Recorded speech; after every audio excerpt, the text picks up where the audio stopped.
Hi, everyone. Welcome to the latest edition of the Kolpack and Izzo Podcast, brought to you by Gate City Bank. Along with Jeff Kolpack, I'm Dom Izzo. North Dakota State set to play its first road game since November of 2019. Ironically, the last time they were on the road is the place where they're going to be on the road on Saturday. It's Carbondale, Illinois, as the Southern Illinois Salukis are laying in wait to face the Bison on Saturday for a noon kickoff. And here we go, week 2 of this spring FCS season. I said it in my commentary piece on WDAY on Wednesday night that I was wrong about this FCS. I didn't think it was going to happen, and here we are. Who was right?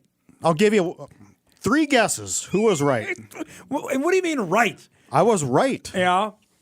When I say wrong, and I'll explain just a bit. A, I didn't think they could pull it off. I'm going to say that frankly, because I didn't think we'd be in a spot with health-wise with the virus. That's my first point on it. Second, I just didn't think there'd be any stomach for playing 20-some-odd games in a calendar year. But you've been beating me on this, and you're right, that players want to play. And when the opportunity to present itself was there, and this is what it's going to be, then, yeah, people are going to jump on it to play. And it felt normal to me, Kolpack, on Sunday when we were there. That's right. I think the hesitancy by the players last fall on some players was just that. They didn't think they could pull it off. Not so much that, will they play games or not, but I think the absence grows the heart fonder or whatever that cliche is. When you go that long without playing a game, and oh, by the way, football is a hard sport. Yeah. That's a lot of work.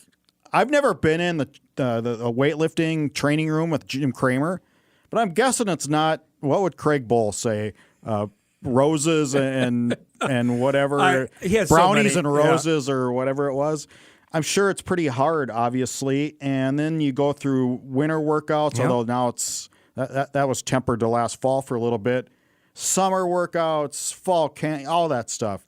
There's just so much effort that goes into it.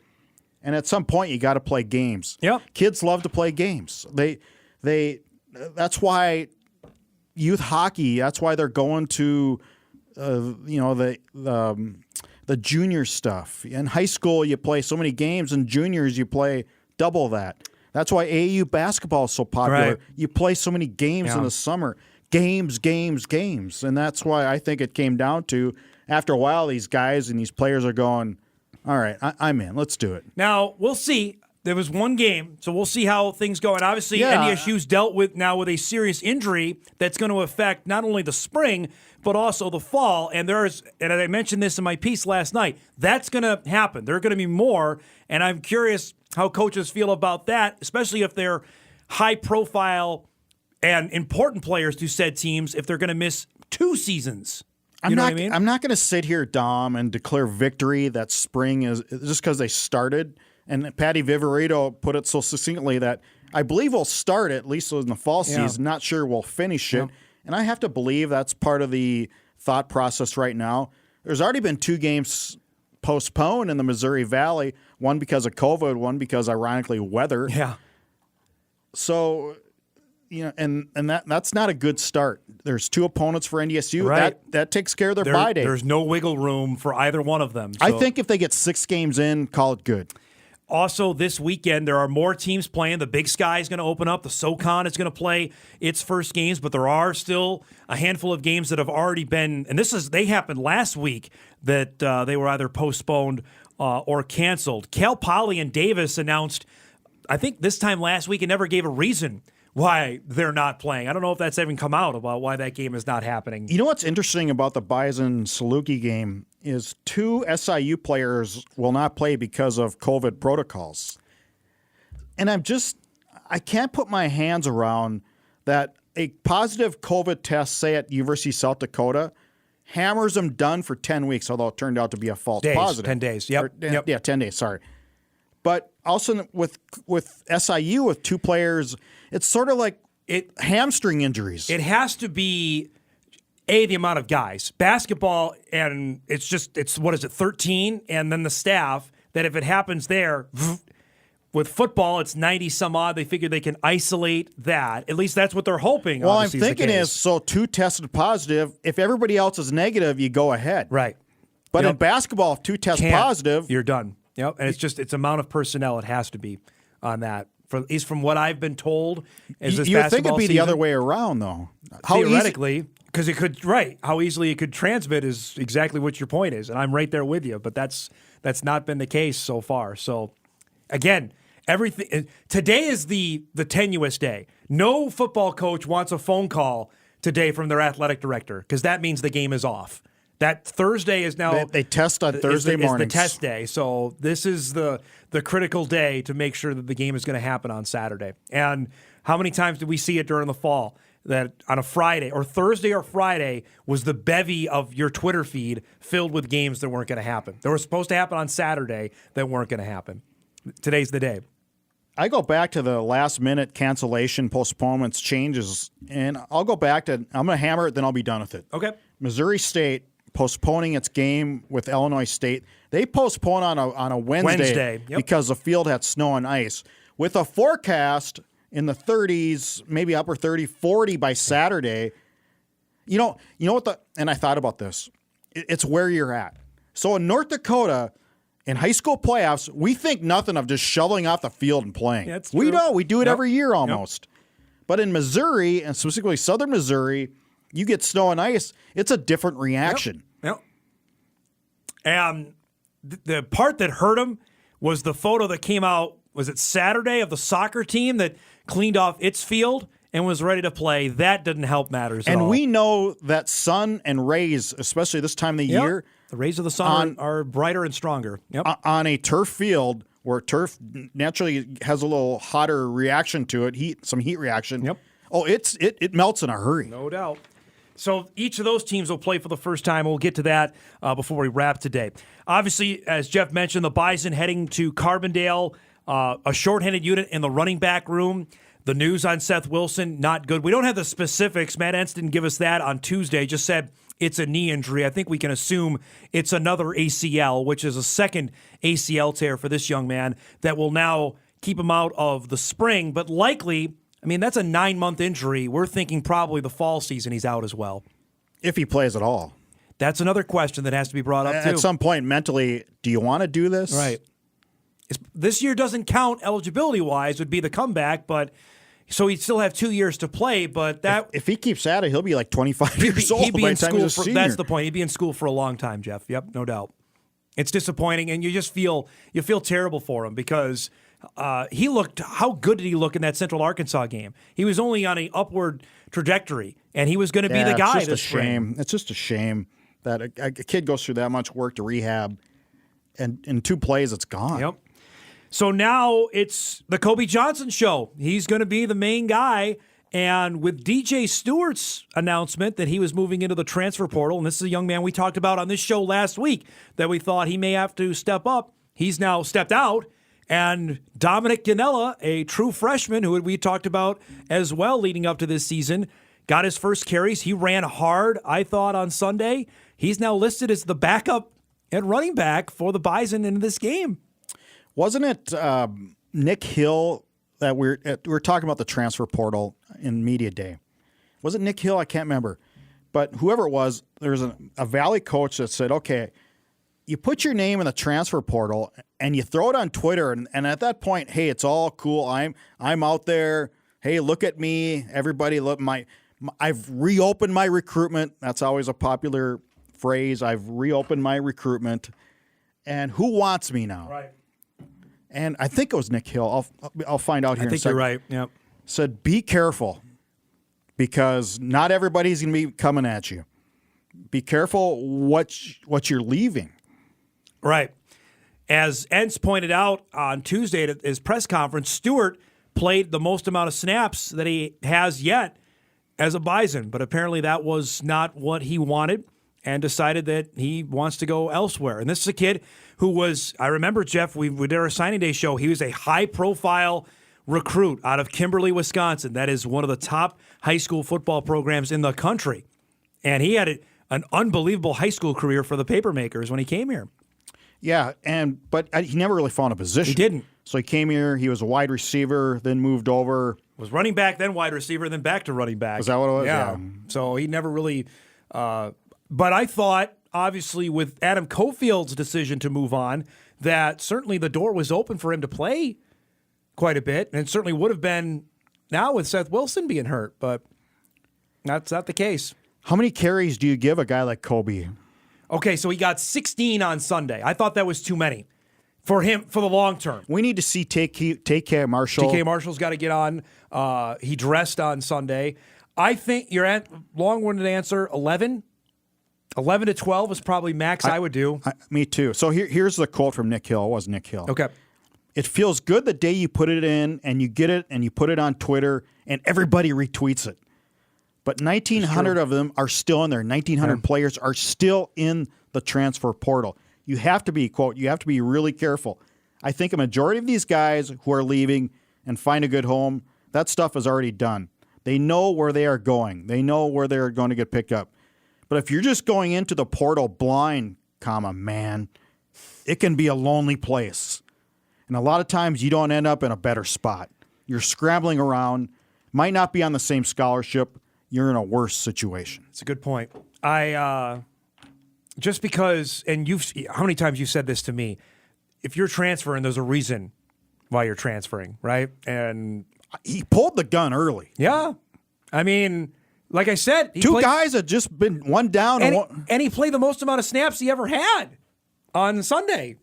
So that makes the decision all that more bizarre. And to Hill's point, and I know we've talked about this, 1,900 guys are in the portal right now. If you don't have and there's no way you can convince me that Jabril Cox didn't know what he was going to do. When Jabril put his name out there, I don't think LSU wasn't already like number one with a bullet. That's where he was going. He didn't go blind. There's no doubt. Correct. No doubt. There was a plan. 95% of these guys, I don't think there's a plan. You know what I mean? That's why they're still out there, Jeff. That's why they haven't picked up a place to go yet, because there is no plan. It reminds me of the story, and these stories are almost every year in the Major League Baseball draft. When you are drafted, say, in the 40th, 50th round out of high school, okay, and you sign, you're done with college. That's right. A lot of those guys most baseball players don't get full rides at any level, but you probably get a pretty good chunk if you're a Major League draft choice. And this happens every year. Mm-hmm. You sign, and all of a sudden you don't live up to snuff, and a month later they cut you. I'm talking about the Major League or the minor league organization. Yep. Now what? You have just given up your college scholarship? Yeah, right. You can't go back? It's brutal. It is brutal on that front. There's no doubt. If you're a top 10 pick in the rounds in Major League Baseball, yeah, that's fine. That's one thing coming out of high school. But if you're and they've cut back the rounds. But if you're 25th round and you got a 3/4 scholarship at Vanderbilt and you sign, that's the dumbest move you could ever make. Yep. I don't get that. I'm not saying DJ Stewart's move is the dumbest thing ever, but he's not off to a good start, I don't think. No, it's not great on that front. So introduce us to Dominic Gonnella. We had a chance to meet the media yesterday after his freshman debut. He ran hard. He got lit up on one play, but he is built as a running back. 205. I mean, 5'11", 205. He can, I think he can get 10, 11 carries easy on Saturday. And the MajorLeagueBaseball.com story alluded to his speed. They like his speed. That's why the Diamondbacks spent $20,000 bonus to sign him, free agent guy.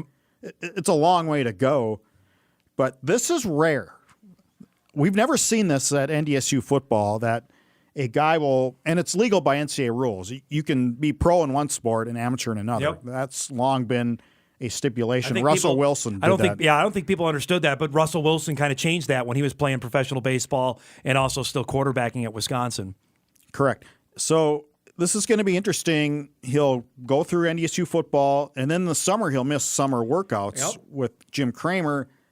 But I guess playing professional sports gives you a pretty good excuse not to be there. Here's the thing. I brought this up on the show today. But he's physically fit right now. That baseball experience will be shorter because football's going into the middle of May, that his baseball experience will be way trimmed down because the football season is going on longer. We don't know when minor league spring training is. Yeah. They haven't said it yet. Yeah. Minor leaguers got canceled last year. Correct. So that season, I think they have some. I thought they had dates set aside for the start of the year, at least for AAA. I'm not sure for down the road. As of yesterday, Dominic, the more athletic Dominic, said he didn't know when he was going to be able to report. What do we make of? What do you think? How many times is he going to tote the rock, as they like to say on Saturday? Boy, he looked pretty sharp. I'd give him equal right now with Kobe. I would too. You know, the fact he's a true freshman, you got to throw that out the window. Everything you have has no to choice. Be. Yes, you have correct. no choice. I think your guy, the Bus, has got to get a little bit more featured as well. I know he's not equipped to carry the ball 15 times. I don't believe so. But they got to find a way to get him on the field a little bit more too, I think. I like the way they use him, though. They delay his entrance into the game until the second half. So you get used to a certain speed of Kobe. You get used to a certain speed of Gonnella. All of a sudden, you bring in a guy who's just lightning fast and a different look. It's different. The FCS national media was all freaking out that the Bison don't have a quarterback after Zeb Nolan's performance. I'm not going to go that far. 9 of 18 obviously is not in 74 yards, isn't going to get anything done. But we got to see something better this week against SIU out of the quarterback spot. I think you need to give him at least 2-3 games. It's been 3 years since he's been a full-time starter. That's a long time. Yep. And as much as I asked him about game speed after the game against Youngstown, as much as he wants to say that the NDSU defense in practice gives him a game speed look, I disagree. It's different. It is. A game is just completely different than what you're used to in practice. Absolutely. I will say, and we haven't looked at the tape. I can't watch film. I don't know how to break it down. But was Christian Watson getting open? I don't know if that was the case. I think they certainly missed Phoenix Sproles being out there. I think Braylon Henderson's going to be fine. But Sproles and Watson, that is a devastating combo. And one of them gone, and if Watson isn't getting open, that's tough on your wide receivers. Yeah, maybe Rajon Nelson, somebody like that, needs to be a little better in getting open. Cole Jacob had a couple nice catches in the game on But do you need Sunday. another complimentary receiver to get open? Maybe. I mean, you should be able to get open. That's Braylon Henderson, you'd imagine, right? Yeah, but if you're the dude, if you're a pro prospect, you should be getting open. Right. Maybe Youngstown secondary is way better than we thought. Just because they're new doesn't mean they're good. They're not good. Right. You brought that up earlier in the week. I think that's a good point. I think we'll find out about Youngstown, and we'll certainly find out more this coming Saturday. Obviously, every defense has spent the last 15 months looking at number one for North Dakota State because they've seen him all over television. He's the one getting the balls thrown to him from Trey Lance. Maybe if you're Noah Pauley, who's the receivers coach at NDSU, you challenge your number one guy this week. Like you work a little harder to get open. We'll see. We didn't see it. We didn't see him waving his hand. He was 2 yards or on outs. They had the one deep throw. The Youngstown guy tackled him, and that was called for pass interference. It would have been close. It may have been close to a reception. But you need separation on outs, ins, everything. And they got him the ball in the reverse. I mean, he went for 30 yards late in the game, and that was a good play. That clinched it. Yep, that was the play that set up Bussey's last touchdown that put the game out of reach. So that's certainly something I'm looking forward to. Defensively wise, I know he's mentioned this post game, and I'll do this briefly. Look like the same old to me. They have a lot of new faces there. But, boy, Bison defense, I think, is going to be A-OK this spring. Especially up front. You talk guys like Eli Mostart. He had a big play. Javier Darrett. He played a lot. You got McCormick on the outside, who was really good. We haven't talked Spencer Wagey. Wagey was great. Who looks like a Buck Buchanan contender to me. But I don't think he'll get enough reps to... Probably not. If they're going to rotate as many guys up front. How about the Mankato transfer? Braden Thomas looked good, too, up front. I mean, they on the edge, they're going to roll you have 5 Ching guys in there, right? Who's a starter and now has got some experience behind him. So, and if you're good there, it's like a team with good pitching. Sometimes your hitting comes and goes, like your offense in football. Sometimes your quarterback's on and off. But I equate good defense in football to good pitching in baseball. You can usually rely on a good pitcher. If you're good, you're good. Yep. And it's hard to hit a good pitcher if he's just that much dominant. In football, if your defensive line is really good, they should be pretty good every game. Big E asked Jasir Cox, or how close, and he asked Matt Entz this as well, how close he is to Jabril. Matt Entz said he's the best Jasir. Good answer. He looked really good. He looked good against Central Arkansas, I thought he looked even better against Youngstown State and on so Sunday. close to a pick six. Yes. I like his maturity in his interview this week. Yes. Yep. Everything's Zoom, by the way, for those that don't know. But we are able to talk to players via Zoom.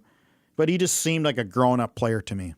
Yep. I agree. Or Gonnella looked like he was a freshman. Yeah. He was a little overwhelmed. And I asked Jasir that, too, about how much him playing, because remember, he played as a true freshman in 2018, how much that helped for him. And What'd he say? And he said, absolutely, it was a big deal. And he's trying to impart that wisdom to the freshmen now, because what is it, 70% of the roster is freshmen or redshirt freshmen right now for the Bison. So he went through it in 2018 playing in the national title game. He was out there with his brother when they beat Eastern Washington a few years back. This is a big game for Southern Illinois. As we know, in this space, I picked Southern Illinois 2 weeks ago to end the Bison winning streak.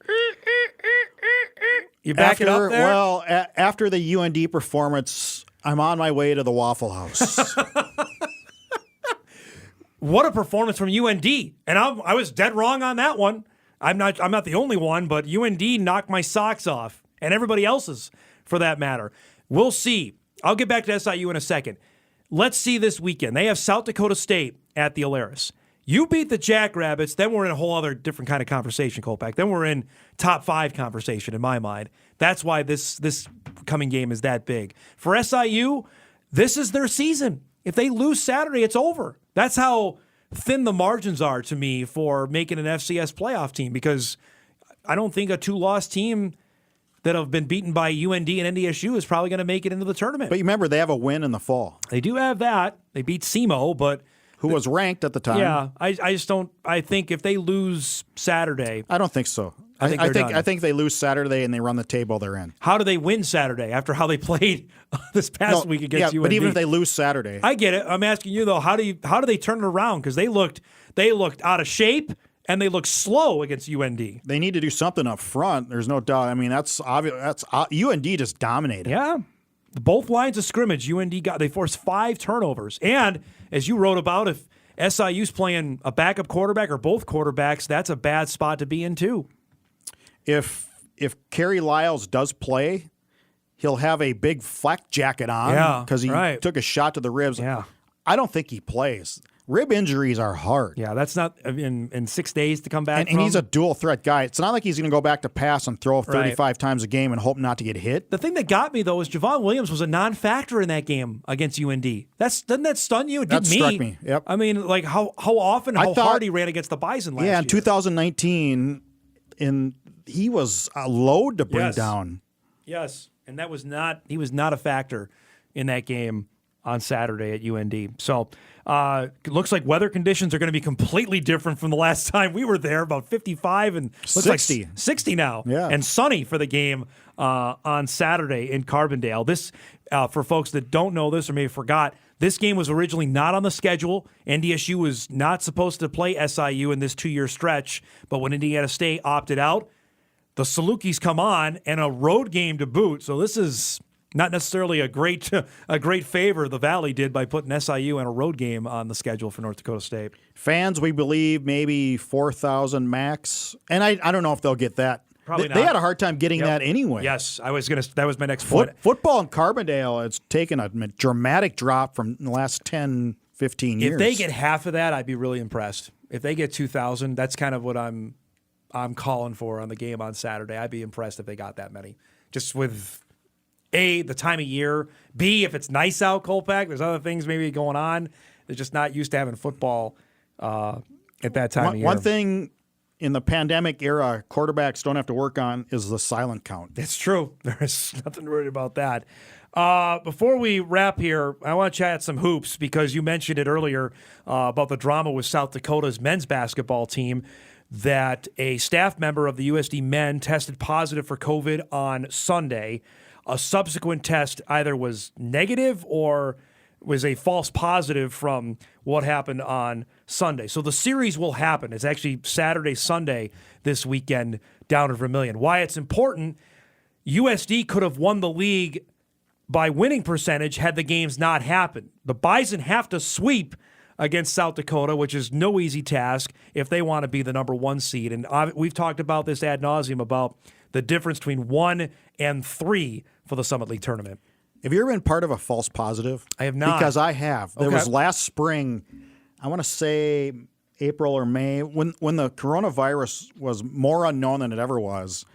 And there was more of a fear, I think, of getting it, even if you had no underlying conditions, like I'm so fortunate at this point. But I was in a backyard birthday party with 8 other people, maybe, outside, hanging, 8 people. And it came back that one of the people there had a positive test. So awesome. Oh, no. Yep. Dang, And so I went and got tested. Came back negative. My wife went and got tested negative. Everybody there got tested negative. Even this person's husband came back negative. Wow. So all of a sudden she went and got tested again, and she was negative, so it was a false positive. Wow. But the drama, the swings of emotions within that. So I understand maybe in a sense of what NDSU was going through, USD was going through in their basketball makeup this week, or their matches, their games, a series this weekend. That so what is it? Yeah, and so you're up this way, you're down this way, you're up this way. What are you thinking? And now it's on. Yeah, it's a monster series after the Bison split with South Dakota State this past weekend. They needed that game on Saturday, especially how the Jacks won it Friday night with a buzzer beater. I'm really interested to see what happens down in Vermilion. If they end up being the 3 and got to play 3 and 3, I mean, you're still going to have to beat South Dakota or South Dakota State, right? Or both of them to win the Summit League tournament. So, I mean, I guess that extra day of rest, I don't know if it matters as much anymore. They've been playing back-to-back days for the better part of 2 months now. I think taking on the whole, though, the Bison men have done way better than we ever imagined they would, losing and the Vinny women Shahid and the women for Tyson that part Ward. too. Yes, the women. Although we saw the women coming up last year, and then you saw transfers coming in. So I'm not as surprised with the women as I am with the men. That they're at this kind of a level. I think Grant Nelson has progressed. Really blossomed. Progressed at a much higher, better rate than I ever thought he would this year. Malik Harden-Hayes has too. Rocky's better. Yep. You could make a case that it's a more fun team to watch than it was last year. Last year was a 2-man team, basically. Griesel's been better. Yep. Griesel's been, especially offensively. Yes. He's been more of a threat. Yep. That's going to be fun to watch coming up on Saturday and Sunday. Those are afternoon tilts between the Bison and the Coyotes. Should we do some pick'em before we wrap it up here? Let's do some pick'em, and can we keep tabs? We will keep tabs. So we can this will be get official. Get the nickel on the appropriate side. You're very upset about that. So let's begin it here. 11 a.m. Saturday, Northern Iowa off a loss to South Dakota State goes to Youngstown State after the Penguins lost in Fargo on Sunday. Just not sold on Youngstown's offense. I'm going to take Northern Iowa. Yeah, I like Northern Iowa in this game. I think, frankly, they should have beaten South Dakota State. Couldn't make a stop defensively on that last stretch, and the Jackrabbits won that game last Friday. Season opener for South Dakota and Illinois State. After each of their games were postponed last weekend, the Coyotes go to normal on Saturday. This is a battle of teams who are looking for a quarterback. Bryce Jefferson for Illinois State is going to be the starter, and we saw how ineffective he was against NDSU 19. South Dakota will probably go with a true freshman as far as we know. I don't know if they've named one. I'm going to go with Illinois State. Boy, they lost a lot of players. But South Dakota is young. I'm going with Illinois State. I'm going to go USD. I was going to go the opposite of whoever you were going to pick on that one. So good call. I'm not convinced on that, but because I'm right with you on South Dakota. But Illinois State lost a ton of guys. 8-9 guys. All of them really, really good Either players. to the portal or to the opt-out. Or FBS, right. Yep.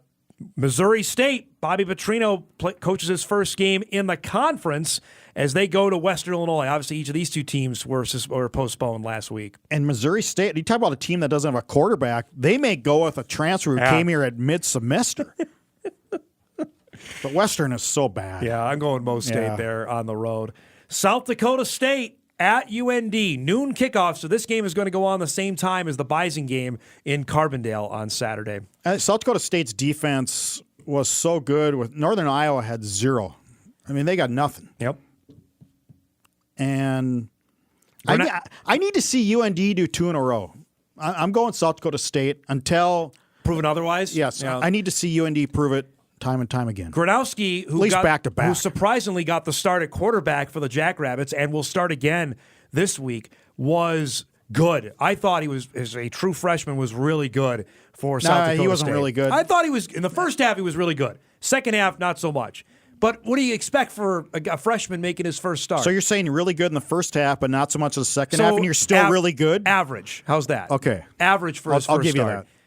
But good for a freshman. Does that make sense in what I'm trying to say? That's good for a freshman. I'm with you that UND's got to prove it to me. And if they do it this time, boy, look out for what could happen. That game on March 20th certainly gets circled here in Fargo when UND comes to town. I'm going to take South Dakota State. I think the Jackrabbits offensively still was strong, are really good. UND's better up front. They'll be tested in a big-time way coming up on Saturday. And I will save my Bison pick for the newspaper, as we do usually here. I'll say this. I think NDSU will open it up a bit more than they did offensively than they did the first week. I think we'll see the playbook just open up a little bit wider by weather won't be a factor. 61 winds are 5-10 right now. Looks like a perfect day. You going to bring the golf clubs on the plane? You got tons of time to go and do that. Yeah, exactly. We look forward to our coverage coming up. Our Bison pregame show will be live on WDAY Extra, 11 a.m. on Saturday morning. Zach Staten will be there along with Jeff and Mike, and full coverage of the game at Inforum.com and, of course, on WDAY with highlights and reaction to the game coming up on Saturday between the Bison and the Salukis. Jeffrey, enjoy your trip to Carbondale. I'll miss you this weekend. Well, have a good time. High school, baby. Yes, high school tournaments are going to be dominating my life. Your sleep is gone. Yeah, well, it's been gone anyway. I got an 18-month-old at home. It's really gone now. For Jeff Kolpack, I'm Dom Izzo. This is the Kolpack and Izzo Podcast, brought to you by Gate City Bank. We'll see everybody next time.